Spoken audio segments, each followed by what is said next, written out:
Europe 1, 6h18, l'innovation avec Anissé Mbida. Bonjour Anissé. Bonjour Lionel, bonjour à tous. Bonne nouvelle Anissé pour l'environnement, puisqu'on aurait réussi à créer des cartes électroniques entièrement biodégradables, c'est ça? Oui, c'est une très bonne nouvelle parce qu'on croule littéralement sous les déchets électroniques. J'ai lu un rapport des Nations Unies qui tire carrément la sonnette d'alarme parce que chaque année, on jetterait plus de 50 millions de tonnes de télé, d'ordinateurs ou d'autres produits électroménagers. 50 millions, c'est vraiment colossal. Et le problème, c'est que leurs circuits imprimés, essentiellement en plastique, ils sont couverts de produits parfois toxiques, donc c'est vraiment un enjeu majeur d'arriver à les rendre biodégradables. Et c'est ce qu'ont réussi à faire des scientifiques de l'université de Berkeley aux États-Unis.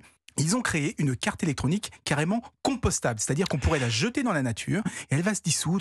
Mais je crois comprendre, Anissé, que dans des cartes électroniques, il y a aussi des métaux précieux, de l'or, du platine. Qu'est-ce qu'ils deviennent alors? C'est vrai, hein, on trouve ces métaux précieux dans les puces et dans les transistors qui sont soudés sur la carte. Et l'intérêt de cette nouvelle façon de créer les circuits imprimés, c'est qu'elle permet de les récupérer beaucoup plus facilement. Et là aussi, c'est très important, car on trouve aujourd'hui plus d'or dans une décharge informatique que dans une mine d'or. Et là, je vais citer les chiffres de l'ADEME, l'Agence de l'environnement.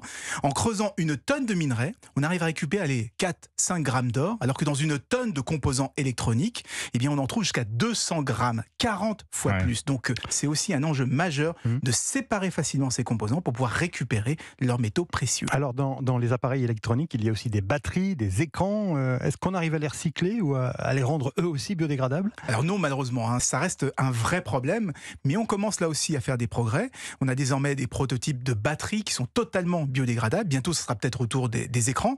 Donc on espère qu'un jour, avec toutes ces technologies, on en finisse enfin avec ces décharges électroniques, qu'on puisse facilement récupérer tout l'or et tout le platine qui est à l'intérieur, et puis on transformera tout le reste en compost. Merci Anissé Mbida. L'innovation, on revient demain matin dans Europe 1 Matin. Après